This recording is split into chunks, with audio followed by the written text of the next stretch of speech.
It is 10 o'clock, time to get started. We'll have somebody start us with a word of prayer. How about Thackeray? Thackeray, can you start us with a prayer?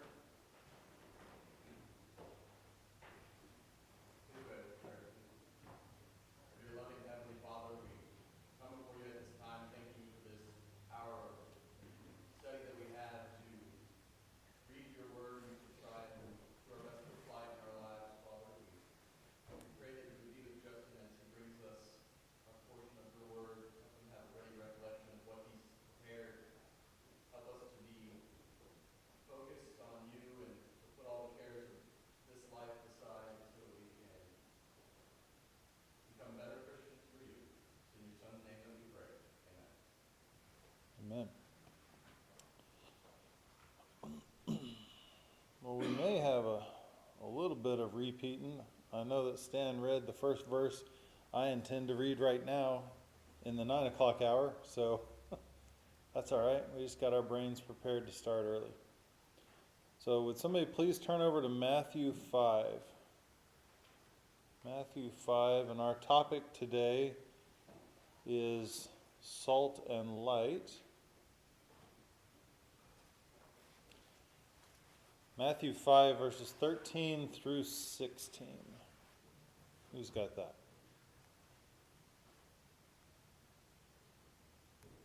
You're the salt of the earth. But if the salt loses its flavor, how shall it be seasoned? It is then good for nothing but to be thrown out and trampled underfoot by men. You are the light of the world. The city is set on a hill cannot be hidden. Nor do they light a lamp and put it under the basket, but on a lampstand, and it gives light to all who are in the house. Let your light so shine before men that they may see your good works and glorify your Father in heaven. All right, so we are talking about our influence as disciples, our influence on each other, our influence on the world, the influence we're supposed to have and might not have, or how we can improve our influence. And the two metaphors that are used here are salt and light. One of the things it says at the beginning there is, if the salt loses its flavor. How can salt lose its flavor?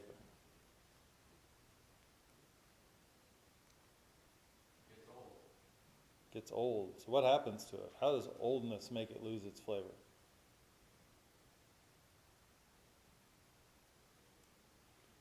There are basically two things that make salt lose its flavor. One is that there just isn't really salt.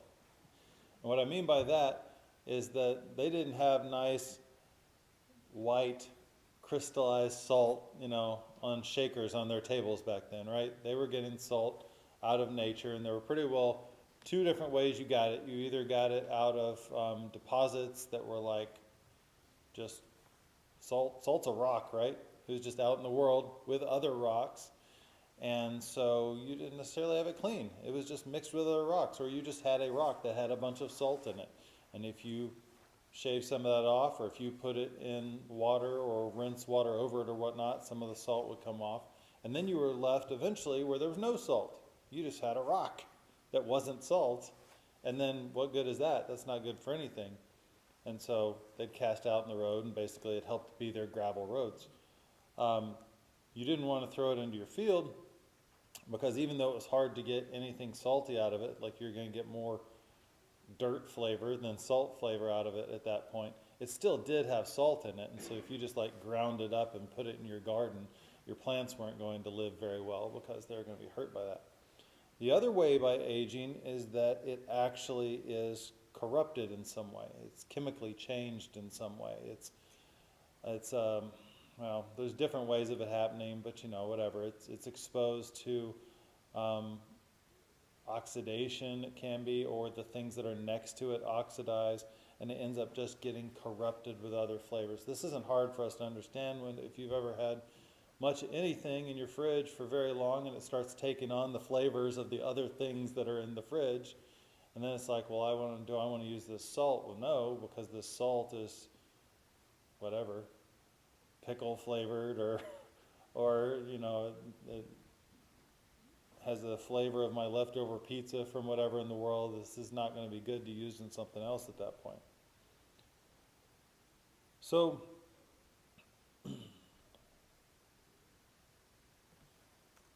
not turn my slide. I didn't even start my slides. My goodness, Justin, come on now.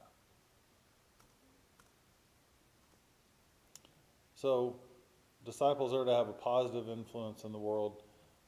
The idea here is that it's meant to be impactful. Oh, I didn't mention that. Maybe I'm going to be ADD today. Y'all better be ready for it. The other place they got salt was places like the Dead Sea. It was just a horribly convenient place to get salt in that part of the world in particular. And that salt was, it was white in most cases because you were getting a more pure form of salt. And I don't know if you've ever seen pictures of the Dead Sea, but it's truly weird looking. Like they're just like patties of salt, or in some case, stalagmites of salt that just kind of grow up out of the water. But that was another place they would get it. But that was another case in which that salt was generally thought less of because of how it formed. It had taken on flavors of the environment around it. And the example I would use is you can imagine if it had a swampy flavor or something like that, how you wouldn't like that salt as well. Now, that's not how the Dead Sea works. The Dead Sea is not a swampy place. Stuff doesn't grow at the Dead Sea. That's how it got the name. But it's taking on those other flavors of the environment there that make it less desirable. Okay, so we are to be a positive influence on the world. In general, salt is a positive influence on the world. There are a lot of things that salt is used for that allows people to accomplish things they couldn't otherwise. One of those is as a preservative. We still do that today. It's still the most common preservative on the earth. There are, of course, other ways that we preserve things with chemicals other than salt, or we preserve them by smoking them, or we preserve them in different ways. But salt is still one of the most common. How do we extend that metaphor here? As the salt of the earth, as disciples are the salt of the earth, how are they acting as a preservative? What are they preserving to start with?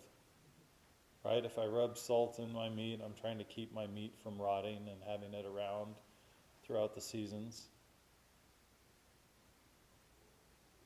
When you think preservatives are the idea of corruption,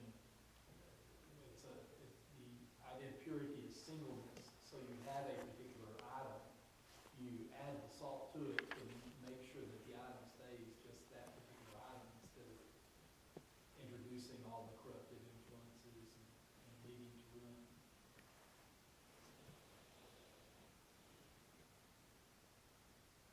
I think it was at the very end of the lesson. He described it rather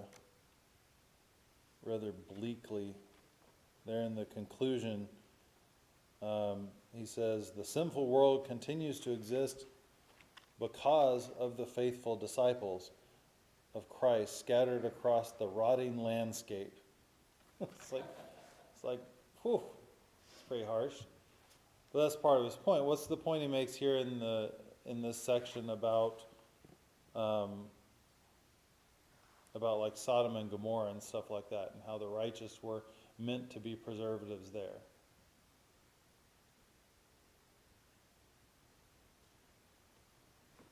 They weren't preservatives there because they weren't there.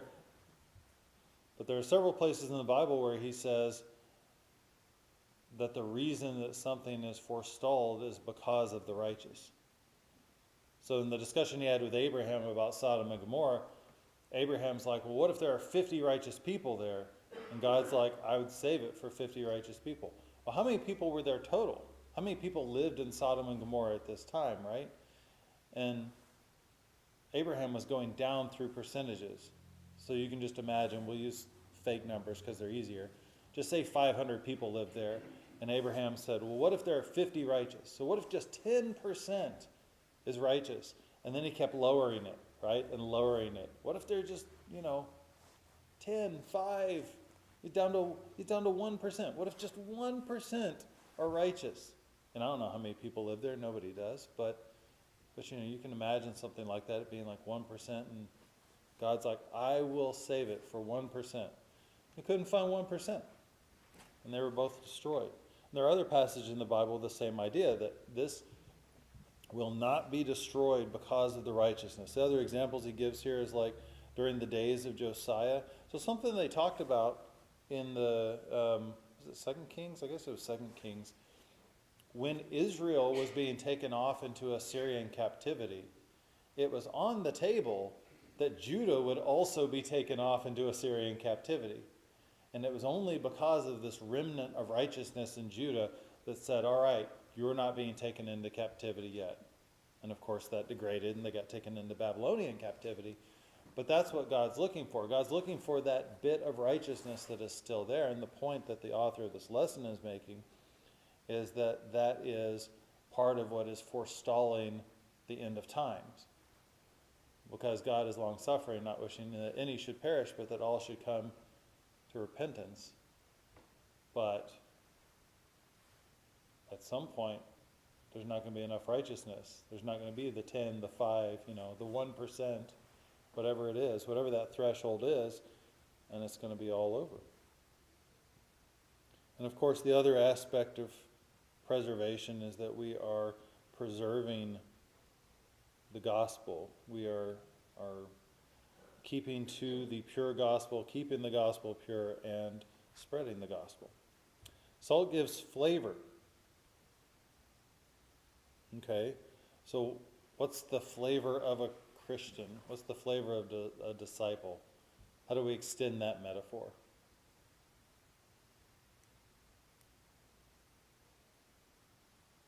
Because we talked before about if salt loses its flavor. Maybe we should approach it from that way. What does it mean about a Christian if they've lost their flavor? How does that exhibit itself? You're looking at somebody and it's like, well, this Christian has lost their flavor. I'd say, they lost their influence, their ability to persuade people, to influence people to do right. And how does that happen? What happens when you stop standing out? What happens when you stop living a righteous life? You're not going to be able to influence others to be righteous if you yourself are not righteous. Yeah, so you are no longer that thing that is distinct. So you can imagine, I've had this happen before. Somebody hands me a salt shaker and I go shaking salt on it and I taste the food and it doesn't taste any saltier. What in the world happened? So I shake even more and I taste it. It doesn't taste any saltier. Then I just shake some salt in my hand and I lick the salt and the salt doesn't even taste salty. I don't know if y'all have ever run across that. It said if salt loses its flavor, whatever. I've actually run across salt that lost its flavor. It's like, well, what in the world is going on here?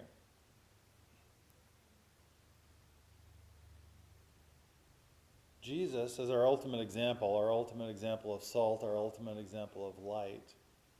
You could see the influence he had wherever he went. You could see that as he went somewhere, people took on his flavor. People became more like him because they were exposed to him. That's what they're looking for us. By they, I mean God the Father, the Holy Spirit, and Jesus. That's what they're looking for us. That as we go out there and we're Christ-like and we imitate Christ and they can glorify God through us and they can see Christ through us, that as we are Christ-like and people are exposed to that flavor, that they take on that Christ-likeness. If you're going around through your life and people aren't becoming more like Christ because they're around you, then you have to question if you have your flavor. You have to question if you're having that influence that's going to happen. And that influence permeates. They use yeast as an example in another spot, but with salt, you don't sprinkle some salt on the top of your soup, and then you take a bite of soup, and then you get down deeper in the soup and it's not salty anymore. It doesn't work like that. The saltiness permeates the food. Our influence should permeate around us. Salt creates thirst. Salt creates thirst. How does that work? How does us being Christians create a desire in other people? What are they desiring? They see you, you're a Christian, you're the salt, you're the light, and they want that. Why do they want it? I can say as a young person, and when I was being, I think, greatly influenced, there were two specific preachers that, started working with our congregation on 2 different occasions that really had a big influence on me as wanting to immerse myself more into the gospel and become a preacher and that kind of thing. So the idea of someone's influence, you can see it in them. There's something that they're doing that touches you as being special or important or different that you're curious about and interested in that you want for yourself. And so it leads you to strive to do the same. And we do that with the world, certainly.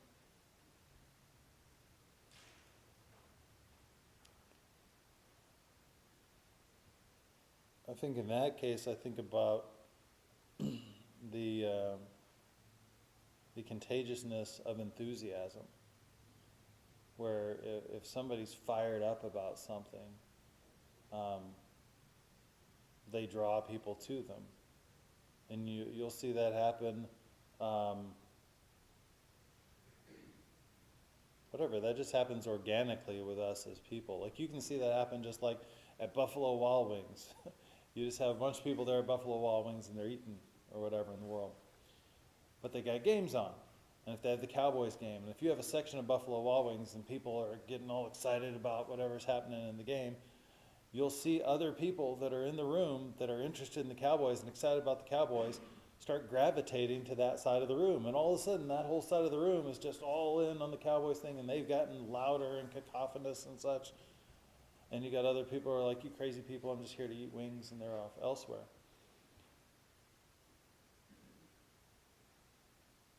It describes people that come to God as having a love for the truth. In my example, we've got people with a love for the Cowboys, right? People that have that innate love for the truth, when they see other people fired up about a love for the truth, they're going to gravitate towards them, and they're going to amplify one another. And they're going to be stronger as a result of it. It's one of those examples they use of, I forget, I think it was like a candle and a match or something like that. But the idea was that you took a match and you lit a candle, and now you got two flames. But if you put the match back by the candle, the flame from them next to each other was more light than the two of them separate, because they support one another, they build upon one another. I think another thing is happiness. It should be happiness. That if people see us and they see us happy in situations that most people wouldn't be happy, or they see us unfazed by things that are of this world, and they look at that and they're like, well, I want some of that.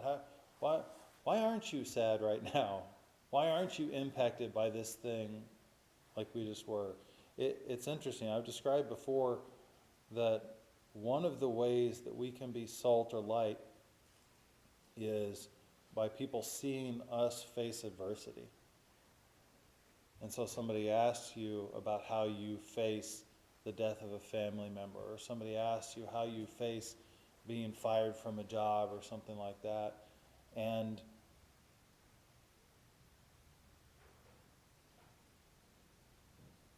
you've got the what would Jesus do? And you think, you see people get fired and they're screaming and yelling and throwing things as they leave or something like that. And it's like, well, that's not how Jesus would behave in that way. But the way that Jesus behaved, the way that he even behaved when he was, coming up on trial or after he'd been beaten and stuff like that, you had people that weren't interested in being good at all, that were taking notice of it. This was light. This was salt. This was something that, you should take notice of. And then the people that loved the truth, they're going to be like, well, I want some of that. I want some of that peace. I want some of that clarity. I want some of that happiness. I want some of that ability to have joy in situations that don't seem like they should be joyous. Let's turn over to John. Let's have two people read. One person from John chapter 1 and one person from John chapter 3. John chapter 1, verses 1 through 9. In the beginning was the Word, and the Word was with God, and the Word was God. The same was in the beginning with God. All things were made by Him, and without Him was not anything made that was made. In Him was life, and the life was the light of men. And the light shineth in the darkness, and the darkness comprehended it not. There was a man sent from God whose name was John. The same came for witness, to bear witness of the light, that all men through him might believe. He was not that light, but was sent to bear witness of that light. That is the true light, which lighteth every man that cometh into the world. 59. Yeah. And then someone else, John 3:19 through 21.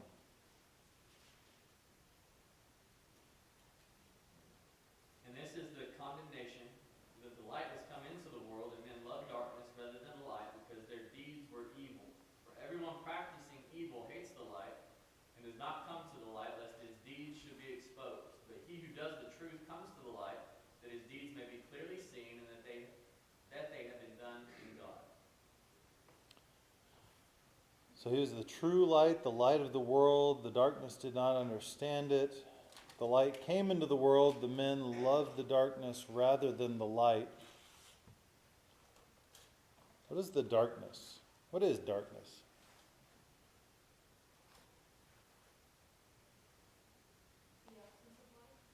The absence of light. Darkness isn't anything. It's kind of like, what is cold? Cold is the absence of heat. It's the same kind of thing. And when we think about those relativities, right, it's not something that we naturally do as humans. You know, if you say, I'm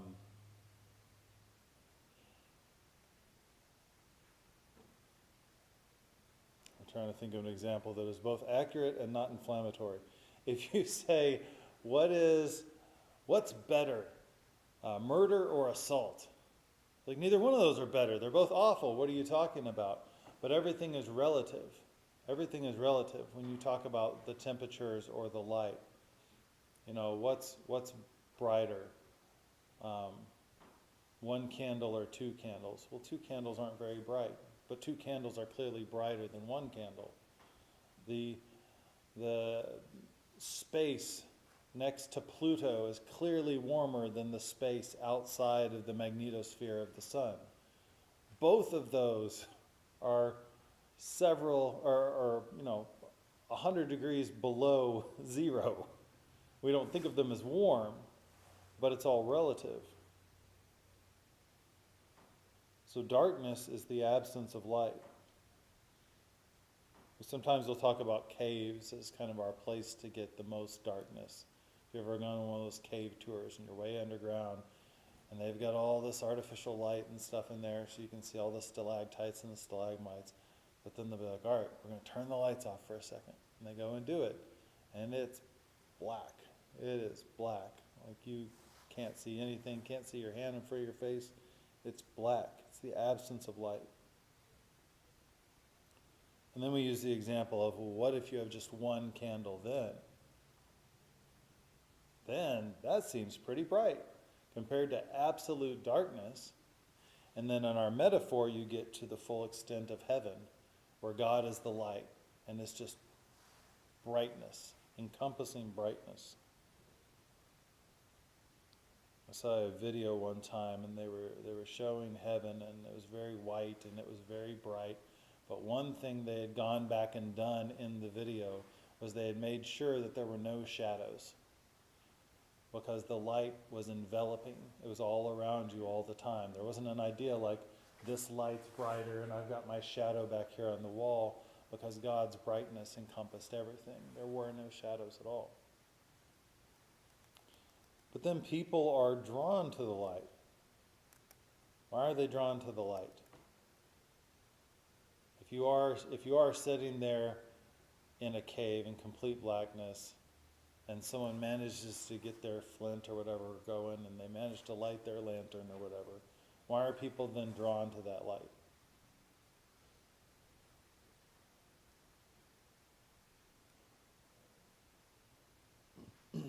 I think it gets into some of what it's saying here in the first point, that it reveals and illuminates. I'm not calling to mind the passage now, but it talks about having light with you so that you don't stumble. And there's a sense of security that also comes with the light, because if you're walking through the woods and you can't see at all, and now you've got some light, it's at least illuminating your path a little bit, and you can try to make better decisions. Now people get a little bit of a false sense of security there.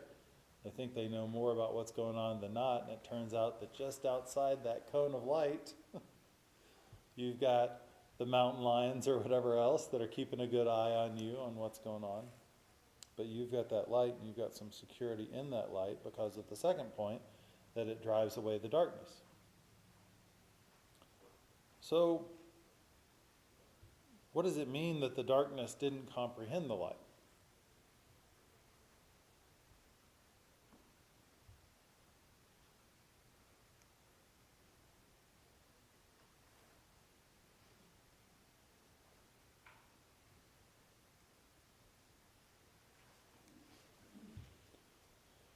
It would refer to their antagonism toward one another.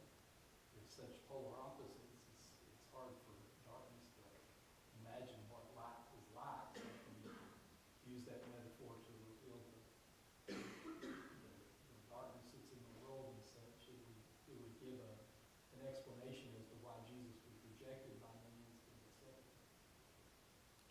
Yeah, they're completely incompatible.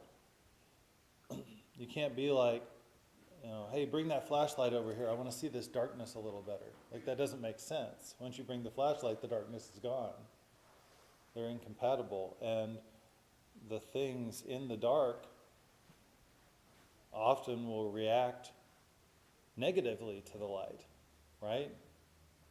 A classic example is you turn on the light and a bunch of bugs scatter. Like, oh, we don't like this. We thought we were under cover of darkness. Well, why do bugs want to be under cover of darkness? Why do they care? Why don't they just, you turn on the light and they just still hang out? Why do they all run away? Afraid of exposure. They get squished. Yeah, they're afraid of exposure. They're afraid of the vulnerability that's come upon them because the light's shown.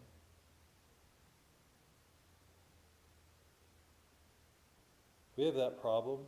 We as humans have that problem, and so we in the church also have that problem. Some people don't like the light to shine on them because it makes you vulnerable. It exposes you. Why would you not want to be exposed? Why as a human would you not want to be exposed by the light of the gospel?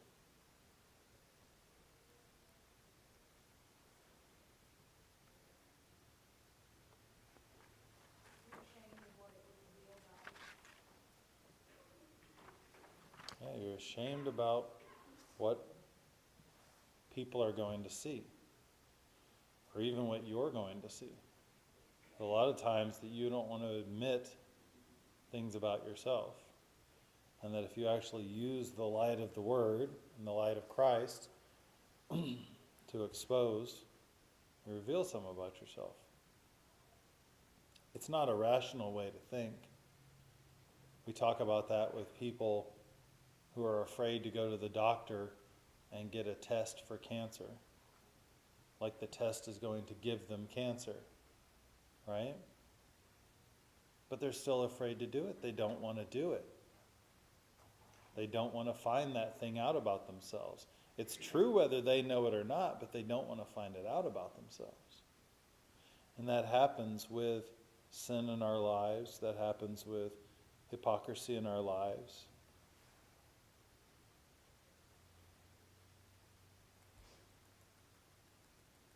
passage there we read second said they don't want their deeds to be exposed.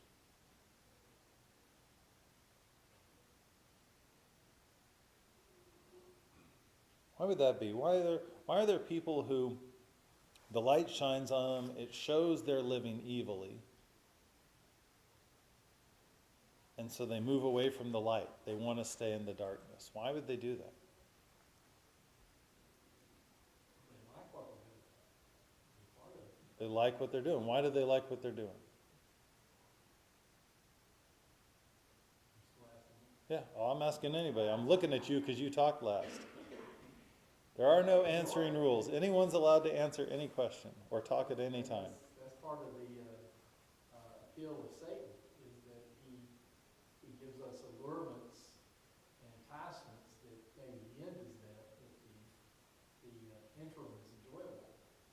And so there's appeal to those dark works and dark actions.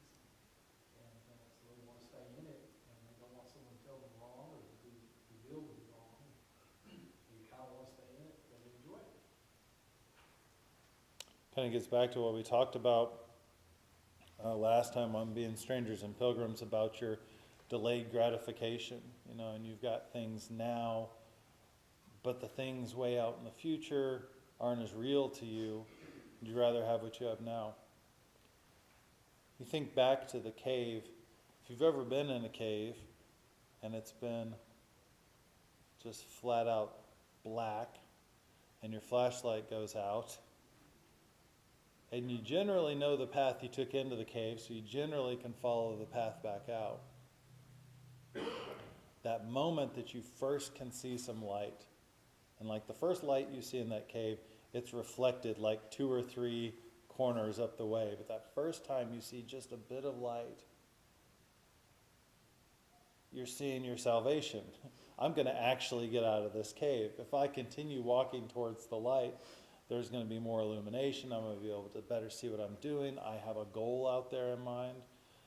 The light that we show, the light that we reflect of Christ, is showing that ultimate goodness at the end.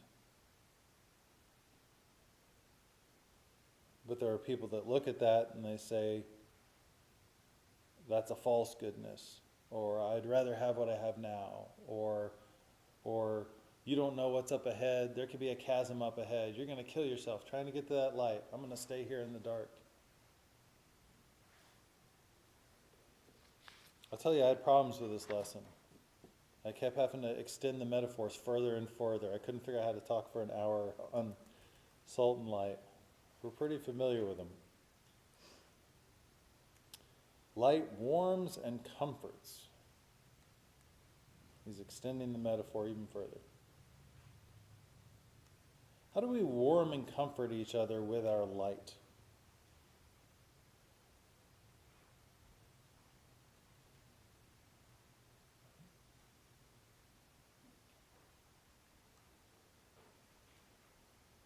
I think it goes back to that enthusiasm that you mentioned earlier. It's contagious. And so if we come to church enthusiastic, excited to see people around us, excited to worship God and study the gospel, then it affects those around us. It affects those people that are sitting next to us. Maybe they're having a bad day that day, and hey, at least I know that I can have a good conversation with them, and they'll be back that up. I think that's how we influence each other on a small scale, but even on a bigger scale when it comes to being there for people when they have issues, or reaching out and praying for one another. Those sort of things help on a larger scale as well.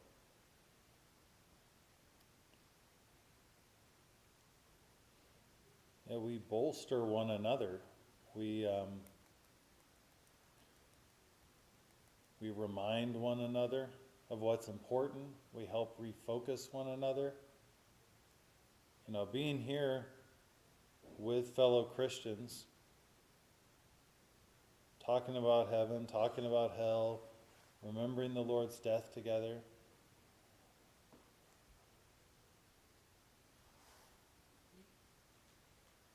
It can help keep your path straight. It can help keep you on the illuminated path. not falling into the darkness of worry, not falling into the misstep of having your focus over here and you're not heading towards God, the ultimate light source. Helps us to remember what's important. Helps us to shine a light on aspects of ourselves that maybe have gotten a little darker because we weren't paying too close attention. And we got other people that are on the same path, other people that are reflections of the light of Christ. Helps us to see more clearly. Justin, one point that you made just a moment ago, I would like just to enlarge on for a second. This concept that you said, the extended metaphor, is true. And I like Heath a lot, but I do want to emphasize this, that when Jesus gave these statements concerning salt and light, his intent was that concept of influence in illuminating or in flavoring, so that we'll see God's glory. And so the idea of warming and comforting, though you can make the point, that's not what Jesus was saying. Sometimes I think we kind of strain a little bit to get more out of the passage than we actually have. There's no need for that because these other verses and such indicate that same thing. But that's really not intended by Jesus' teaching there, that because light warms and comforts, it's a good thing. It's because it reveals is the whole point of that. Yeah. Yeah, definitely. There's, in the light, there's an element of hope. When you talk about the blues and people being depressed and sad in darkness, one of the things they tell you is go out in the light. Go outside, go find, get out in the sunshine. But there is an element of hope, and I think that people do see that in us when we are in the light. I heard a sermon one time, and man, they were really extending the metaphor because they were talking about if you're in the light of Christ, it's like being in the light of the sun, and the sun gives you vitamin D, and then the vitamin D of Christ is. I'm like, oh, you're breaking my brain. Why are you talking? Why are you trying to go that far with it? Well, even in this passage, at one point he says, that our speech is supposed to be seasoned with salt. I'm like, that has nothing to do with what Jesus was talking about. We're supposed to be the influence. Where our speech is supposed to be seasoned with ourselves? No, that doesn't work. But we're trying to get these overall concepts of influence. That really is where the focus needs to be here. And this last section here is talking about maintaining our influence. First of all, why is it important for us to have this influence? Let's talk particularly about us as related to the world. Why is it important for us to have this influence? In the end, to glorify God. Yeah, so God gets the glory. What happens if we don't have the influence?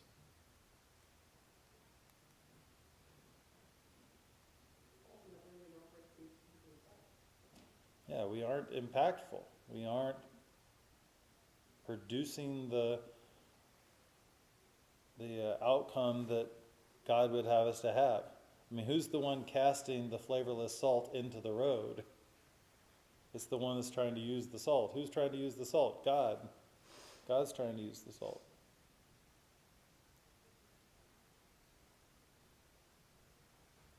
Over in Titus,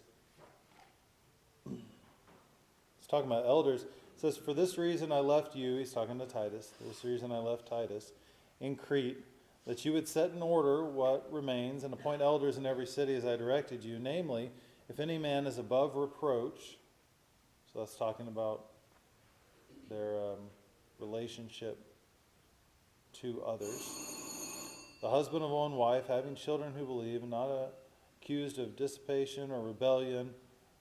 For the overseer must be above reproach as God's steward, not self-willed, not quick-tempered, not addicted to wine, not pugnacious, not fond of sordid gain, but hospitable, loving what is good, sensible, just, devout, self-controlled, holding fast the faithful word which is in accordance with the teaching, so that he will be able to both exhort in sound doctrine and to refute those who contradict. So you're looking at the elders here, and it's like, we've got this goal. The goal is for them to be overseers. Okay, but what are they doing as overseers? Well, they're shepherding the flock. They're exhorting people in sound doctrine. They're refuting those who contradict that might corrupt the church. But if they don't have these things up above, if they're not a man above reproach, then they're not going to have that influence. People are going to look at them and be like, well, why should I listen to you? Or why should I follow you? You're not proven trustworthy. You're not proven to be, he talks in here about being a hypocrite. You can imagine if an elder was a hypocrite, just an open, obvious hypocrite, the sheep aren't going to follow. Their influence is corrupted. Their salt doesn't have flavor. Their light isn't brilliant. It isn't illuminating. Talking more about the elders over in 1 Timothy 3 and verse 7, he goes through all the qualifications again, but at the end he says, and he must have a good reputation with those outside the church, so that he will not fall into reproach and the snare of the devil. These are definite dangers. If you go and you are not behaving as you should, if you're not being that light you should be, if you're not being that pure reflection, you're being a corrupted reflection of the light of Christ, people are going to see that. People look, I'm trying to remember, I think it's off on one of these next pages. Was it Philippians? I think it was Philippians.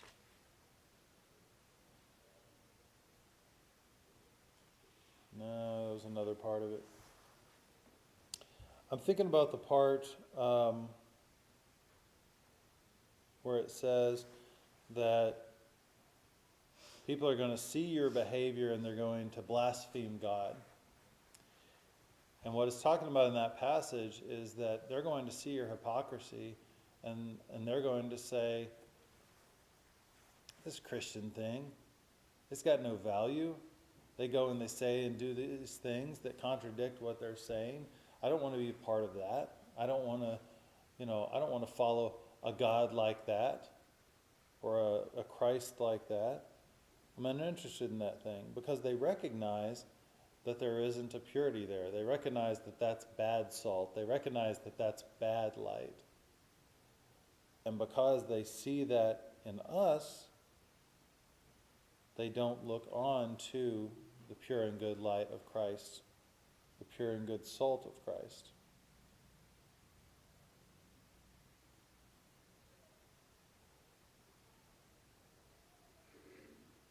We have to be pure and good in all things. Heard a sermon one time, and he was talking about headlights, and on the back of every box of headlights it says you should change both headlights at once. And the reason is that headlights dim over time. The older ones anyhow, I don't know, LEDs and all that now, but the older headlights dim over time. And so if you have a headlight go out and you replace a headlight and your other headlight's like 6 years old or something like that, then this one's going to be a lot brighter than that one. And we're back to the people follow the light. Aren't that different than moths? People follow the light. If you just go in and give somebody a car and give them two headlights and one's brighter than the other one, they will tend to drift towards that brighter headlight while they're driving. They'll notice the line and they'll get back off it and things like that. But that's the natural instinct. That's why cops always have this problem that drunk drivers run into the back of their vehicles, because the drunk drivers are drawn to the light naturally.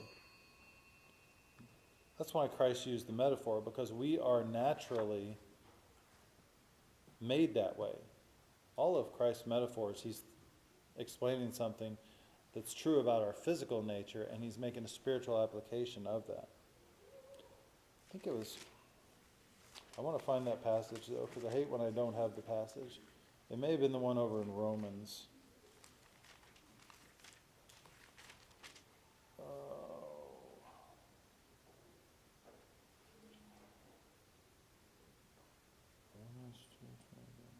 Yeah, that was it. Romans 2, starting in verse 21.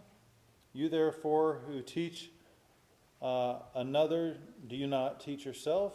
You who preach that you shouldn't steal, do you steal? You who say you shouldn't commit adultery, do you commit adultery? You who abhor idols, do you rob temples? You who boast in the law through the breaking of the law, do you dishonor God? For the name of God is blasphemed among the Gentiles because of you, just as it's written. So that was the point that Paul was trying to make there, is that if you behave in this way contrary to the gospel, it's going to be immediately evident. Immediately evident. You know, I always worry I'm not going to have enough to say, and then I always blabber on for the entire hour. So there you go. Next time we're going to be talking about the disciple's answer, the way in which a disciple is an apologist. Thank you all.